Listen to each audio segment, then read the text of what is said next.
গোটা রাজ্য জুড়ে ইমিডিয়েট অ্যাডমিশন প্রক্রিয়া চালু করতে হবে, নাহলে কোর্স কারিকুলাম ব্যাহত হবে। অন্যান্য রাজ্যের ছাত্রছাত্রীদের থেকে আমাদের রাজ্যের ছাত্রছাত্রীরা পিছিয়ে পড়বে। কম্পিটিটিভ এক্সামগুলোতে আমাদের রাজ্যের ছাত্রছাত্রীরা তারা অংশগ্রহণ করবার ক্ষেত্রে তারা অসুবিধায় সম্মুখীন হবে, এবং একই সাথে প্রাইভেট ইনস্টিটিউশনগুলো রমরমা বাজার তৈরি করবার ফলে বড় অংশের ছেলেমেয়েরা তারা আবারও ড্রপ আউটের শিকার হবে। তাই ইমিডিয়েট অ্যাডমিশন ওপেন করো, এই দাবি নিয়ে গোটা রাজ্য জুড়ে এসএফআই তারা পথে থাকবে, তারা রাস্তায় নামবে। সরকারকে বাধ্য করতে হবে ইমিডিয়েট এই অ্যাডমিশন শুরু করবার জন্য। আমরা চাইব এই রাজ্যের প্রায় 4.5 লক্ষ, 4,30,000 সামথিং এই সংখ্যক এইচএস উত্তীর্ণ ছাত্রছাত্রীরা তারা সকলে একসাথে এক হয়ে এই আওয়াজটা তুলুক, এই দাবিটা তুলুক যে তাদের কলেজে ভর্তি হওয়ার উপায় এভাবে আটকে দেওয়া চলবে না। ওবিসি, এসসি, এসটি যা সংরক্ষণের সুবিধা আছে, যা সংরক্ষণের সুযোগ আছে, এবং তার পাশাপাশি জেনারেল ক্যাটাগরি স্টুডেন্টরা তারা সবাই ঐক্যবদ্ধভাবে এই 4 লক্ষ ছেলেমেয়ের আওয়াজ যাতে একসাথে সরকারের কাছে পৌঁছে দেওয়া যায়, তার বন্দোবস্ত, তার উপায়, তার প্রচার, সেই কাজ ভারতের ছাত্র ফেডারেশন চালিয়ে যাবে। কোর্টই কয়েকদিন আগেই একটি নির্দিষ্ট বিশ্ববিদ্যালয়ের অ্যাডমিশনের প্রেক্ষিতে এই নির্দেশিকায় তারা বলেছে যে 2009 সালে যে তালিকা, সেই তালিকাতে ওবিসি এ বি এই বিভাজন ছিল না।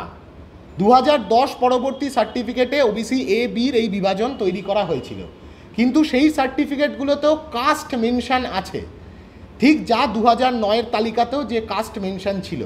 তাই 10 পরবর্তী সার্টিফিকেটগুলো থেকে সেই কাস্ট মেনশন দিয়েই ভ্যালিড এবং ইনভ্যালিড চিহ্নিত করা সম্ভব। তাই সেই প্রক্রিয়াকে কাজে লাগিয়ে অন্ততপক্ষে 9-এর তালিকা ধরে অ্যাডমিশন ওপেন করে দেওয়া তো সম্ভব, কোথাও কোনো অসুবিধা নেই। কোথাও কোর্ট বলছে না যে অ্যাডমিশন বন্ধ করে রাখো, বরং কোর্ট স্বতঃপ্রণোদিতভাবে এই কথা বলছে যে ইমিডিয়েট অ্যাডমিশন ওপেন করো।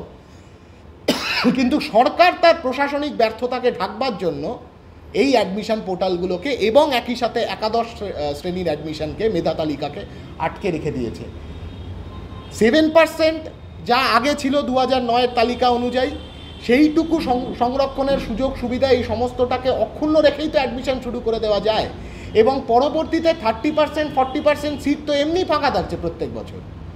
আর এক ধাপে পরবর্তীতে কোর্টের নির্দেশ কি আসে, সেই রাস্তা খোলা রেখেই যাতে একজনও সংরক্ষণের অধিকার প্রাপ্ত ছেলেমেয়ে তারা যাতে তাদের অধিকার থেকে বঞ্চিত না হয়, সেই রাস্তা খোলা রেখেই তো অন্ততপক্ষে প্রথম ধাপের অ্যাডমিশন প্রক্রিয়া শুরু করে দেওয়াই যায়।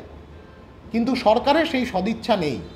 প্রথমত কোর্ট এই কথা বলেই দিয়েছে যে 2009 সালের যে তালিকা, সেই তালিকার মধ্যে স্বচ্ছতা আছে, সেই তালিকার মধ্যে কোথাও কোনো অস্বচ্ছতা নেই।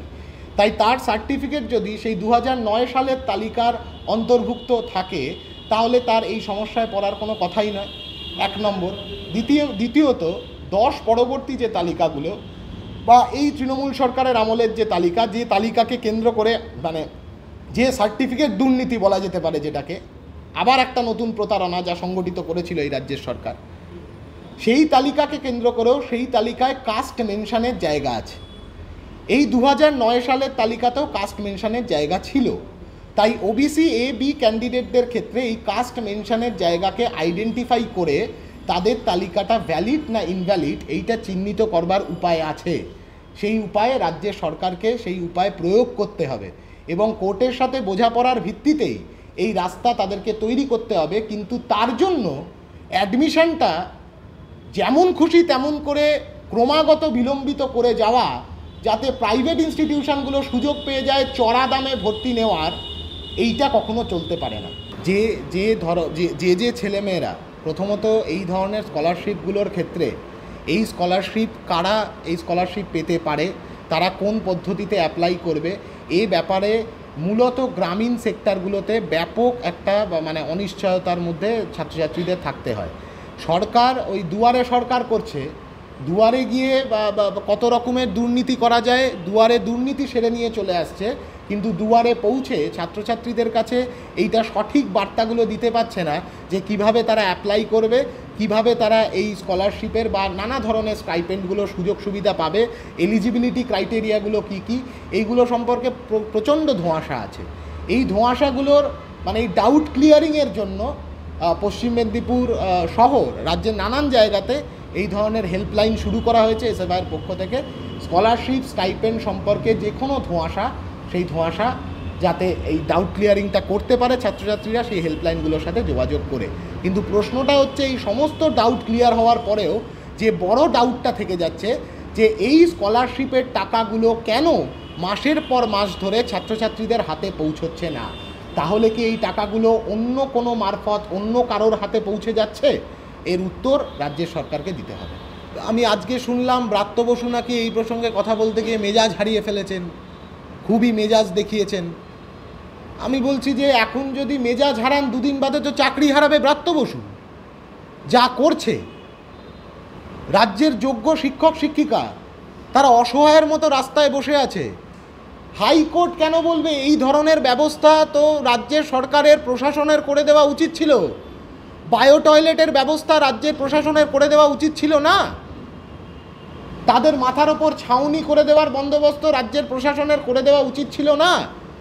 আন্দোলন করবে শিক্ষকরা তাদের ন্যায্য দাবি নিয়ে, তাদের ন্যায্য অধিকারের ভিত্তিতে, এটাই তো স্বাভাবিক। সেই স্বাভাবিকতার ওপরে অস্বাভাবিকতা আরোপিত হয় তখন যখন দেখা যায় রাজ্যের প্রশাসন, সরকারি গুন্ডারা, উর্দিপড়া গুন্ডারা তারা চড়াও হয় শিক্ষকদের ওপরে। সরকার, আমি আবারও বললাম, অমানবিকতার, অসভ্যতার সমস্ত সীমা লঙ্ঘন করে গেছে। এখনো পর্যন্ত শিক্ষকরা তারা তাদের ভরসা, তাদের আস্থা তারা রেখেছে, সেই কারণেই তারা একটা চরম সময়সীমা দিয়েছে। এই চরম সময়সীমার আগেই সরকারের উচিত ব্যবস্থা গ্রহণ করা, ওএমআর শিট সামনে আনা, মিরর ইমেজ, স্ক্যান্ড কপি ওয়েবসাইটে সামনে রাখার মাধ্যমে পাবলিক ডোমেনে এই সমস্তটাকে আনা, যোগ্য অযোগ্য তালিকা আলাদা করা, কোর্টের সঙ্গে বোঝাপড়ার মাধ্যমে ইমিডিয়েট যোগ্য শিক্ষকদের স্কুলে ফেরানোর বন্দোবস্ত করা। এর সমাধান কখনো ভাতা নয়।